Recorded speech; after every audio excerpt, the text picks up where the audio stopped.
dahil ang ating systems loss ay mababa na. Medyo sa ngayon, 24/7 pa rin naman yung ating supply ng tubig para sa 6.1 million customers ng East Zone.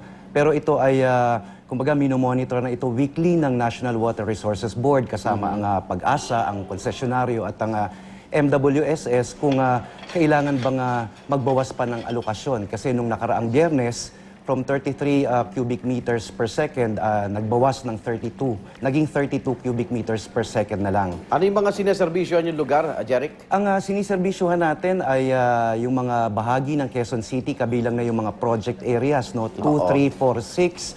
Atin din yung Pasig, Marikina, San Juan, Pateros, Makati, yung Taguig, at saka yung mga ilang bayan sa lalawigan ng Rizal. Pero wala pa kayong ginagawang rasyon ng tubig ngayon, ano? Wala pa, pero nakahanda tayo dun sa tinatawag natin, Igan, na mga supply distribution strategies.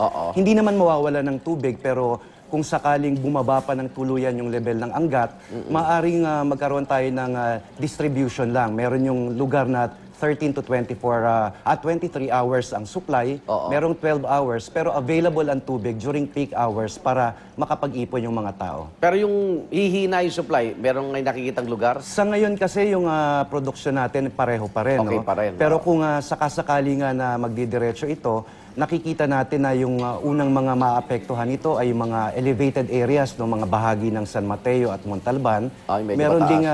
Meron ding ilang barangay sa Marikina at sa Pasig ang maapektuhan. Pero may tubig pa rin ng 13 to 23 hours. Okay, Jeric, maraming salamat. Maraming salamat, Igan. Jeric Sevilla po, Manager po for Corporate Communications ng Manila Water.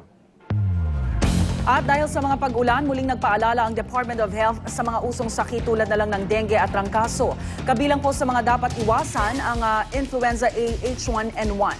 Magaling na ang 6 na estudyanteng nagpositibo sa AH1N1 sa Candon, Ilocos Sur. Patuloy na minomonitor ang mga kaanak nila at iba pang mga nakasalamuha.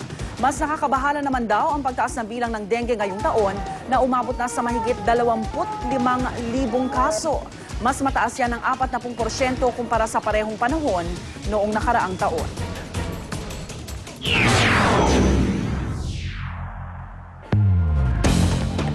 Isang buhawi na mata sa Danau, Cebu at isang binatilyo patay po matapos tamaan naman ng kidlat sa Pototan, Iloilo. Darito ang Ratsyada Probinsya, hatid ni Dante Perelio.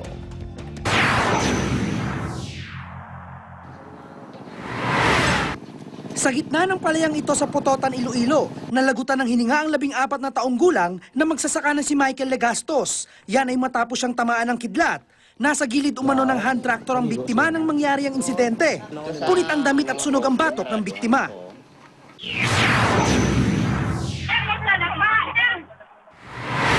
Ito naman ang buhawing namataan sa Danau, Cebu.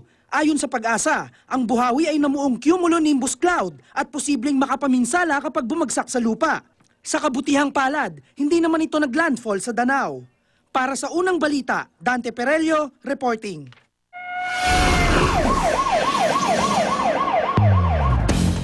Mga hinihinalang miyembro ng Saco Gang nakunan po ng CCTV camera sa aktong ninanakaw ang side mirror ng isang SUV sa Makati City. Narito ang report ni Emil Sumangil. Ang kulay itim na Isuzu Crosswind na makikita sa video na nakaparada sa tabi ng bangketa ang tatargetin ng mga suspect. Dumating ang mga suspect pasado alas 2 ng madaling araw, sakay ng taxi. Masdan kung paano sila kumilos. Ika nga ng mga pulis, sanay na mga suspect at hindi nakabado. Inikutan na ang sasakyan sa kabinaklas sa magkabilang side mirror sa loob lamang ng halos 10 segundo. Gumalaw na raw mga intelligence officer ng Makati Police para tumbukin ang grupong kumikilos sa area na ito ng Bermejo, malapit sa boundary ng Pasay at Maynila. Oras lamang ang lumipas mula ng tangay ng side mirror ng Isuzu Crosswind.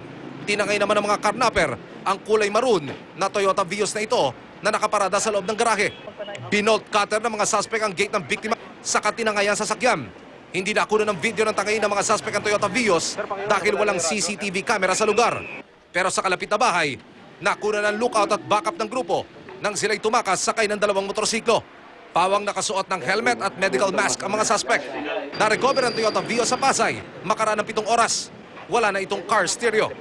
Kinilala ng police asset sa kuha ng CCTV camera ang isa sa mga suspect na si Jenice Bravo alias Snake.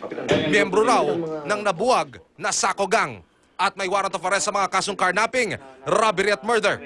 Ginagamit actually nila to sa getaway. Pag nag-ano sila ng robbery hold-up, ito na rin ang ginagamit nila. So gagamitin din ho sa panibagong krimen, hindi ho ibebenta? Oo. Hindi kami pwede mag-relax dito sa trabaho namin na ito.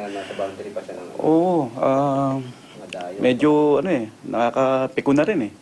Naniniwala ang PNP, iisa lamang ang grupong kumarnap sa Toyota Vios at ang humold dapat pumatay sa isang negosyante sa Makati na ibinalita namin sa inyo noong isang linggo. Medyo matagal na rin ito nag-ooperate eh. Hindi lang dito sa Makati, Pasay area, Parañaque. Ano linya, Yan, robbery hold-up pa rin ang nito. Akit bahay, yan. Break-in, yan. Lahat ng klase, pinapasukan na rin ito. Para sa unang balita, Emil Sumangil, reporting.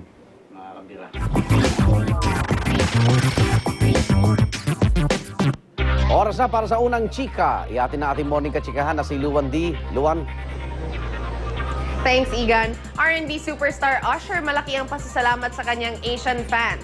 Overwhelmed ang international artist sa mainit na pagtanggap sa kanya ng kanyang mga tagahanga. Isa na nga rito ang latest concert niya na ginanap sa Beijing, China na talaga namang dinagsa ng fans. Before hitting China, nauna nang nag-concert si Usher sa Taiwan, Malaysia at dito sa Pilipinas. Masaya ring inanunsyo ng R&B star ang pagre-release ng kanyang new CD entitled Versus next month.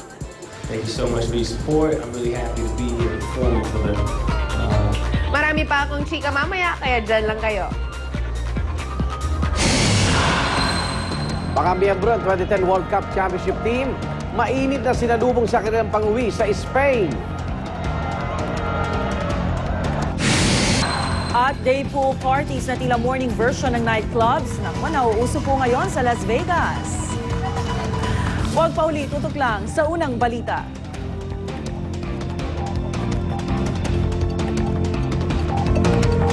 Iba na ngayon, panahon na ng suddenly. Okay lang lahat, suddenly